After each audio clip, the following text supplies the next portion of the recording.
Good afternoon. The Secretary-General will start with opening remarks, wrapping up the ministerial meeting, and then, as usual, he'll be happy to take your questions. Secretary-General.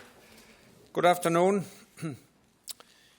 We have just finished a meeting of the NATO Ukraine Commission with the Ukrainian First Deputy Minister of Defence.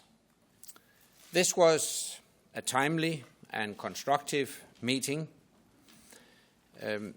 The NATO Ukraine Commission provides a forum for regular political consultations based on the common values of democracy and the rule of law.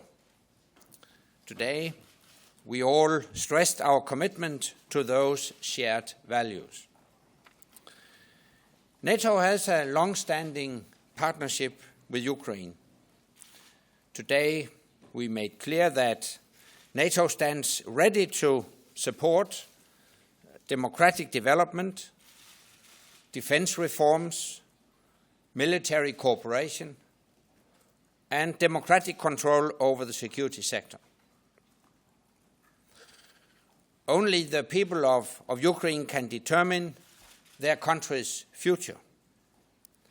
NATO respects their choice and stands by them. I am extremely concerned about the most recent developments in Crimea. This morning's action by an armed group is dangerous and irresponsible.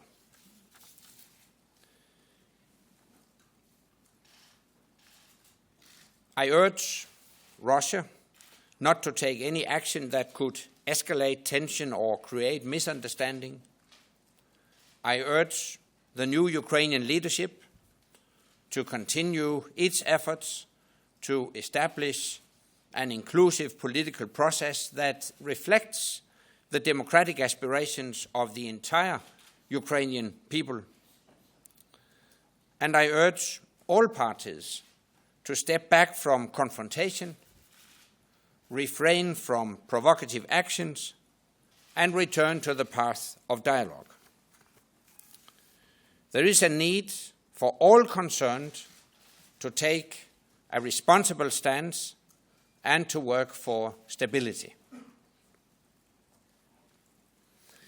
We emphasize the importance of an inclusive political process based on democratic values and respect for human rights, minorities, and the rule of law.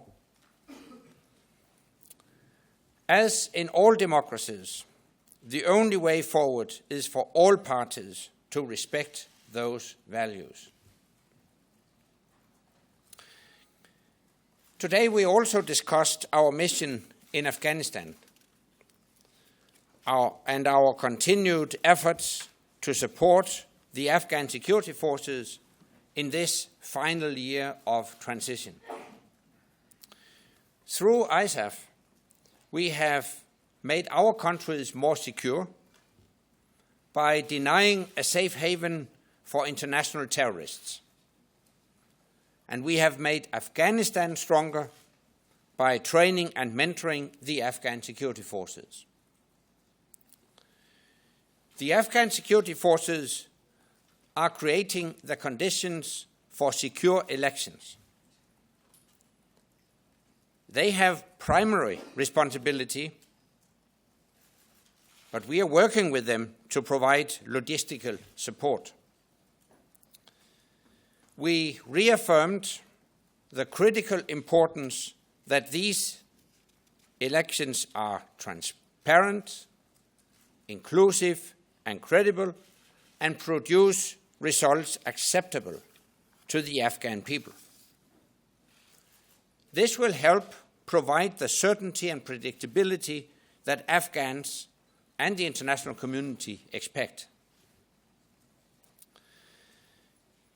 We are focused on completing ISAF, but we also need certainty and predictability to launch our new mission to train, advise, and assist the Afghan forces after 2014.